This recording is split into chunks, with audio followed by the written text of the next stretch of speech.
I have no willpower. This comment came on during my live Q&A on Instagram.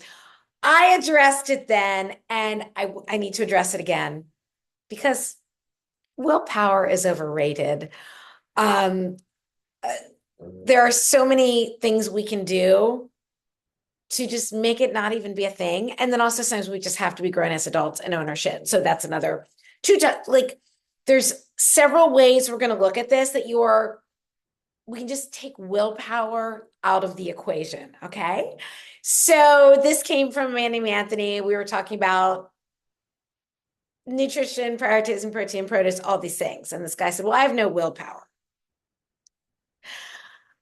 We don't need willpower. First of all, when you start eating, when you decide that you're going to take charge of your health because you have goals that you want to reach, um, when you get really clear on what you want and what you're going for,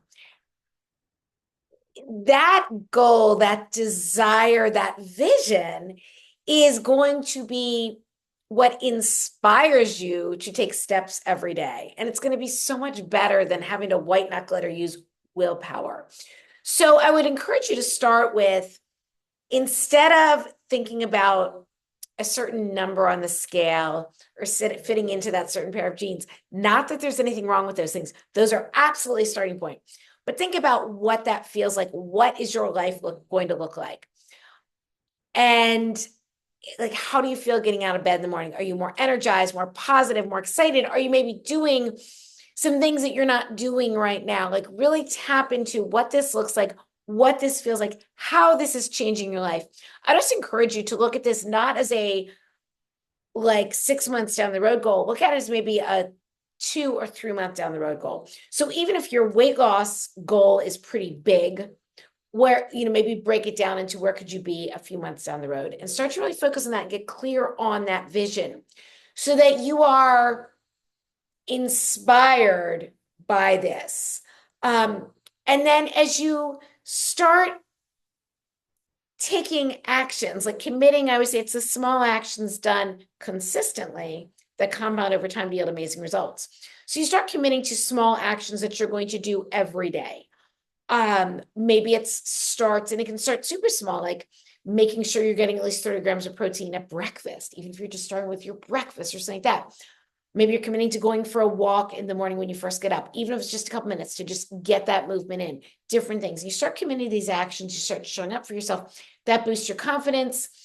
You do more, you do these things longer, you feel really good, and then you're excited to maybe start like habit stacking, to piggyback one habit on top of another. So all this stuff starts to build and compound.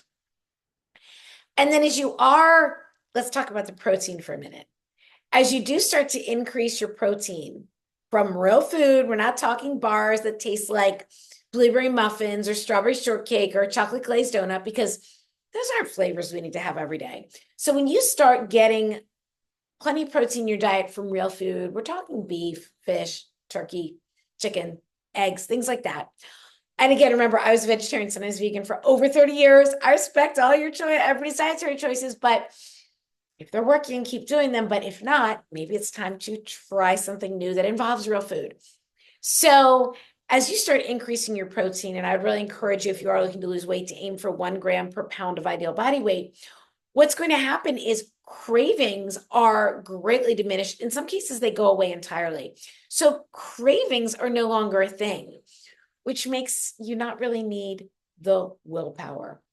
And then you can also just learn to be a grown adult and remember some basic things, like you can simply say, no, thank you. You don't need to offer people a big song and dance about why you're not having something. You just say, no, thank you. You can also remember that it's way easier if things aren't in your house. You're way less likely to overeat them or eat them at all. So just doing these things, you're in control of yourself. Like you're a grown ass adult. Sometimes you do have to, I don't even consider it willpower.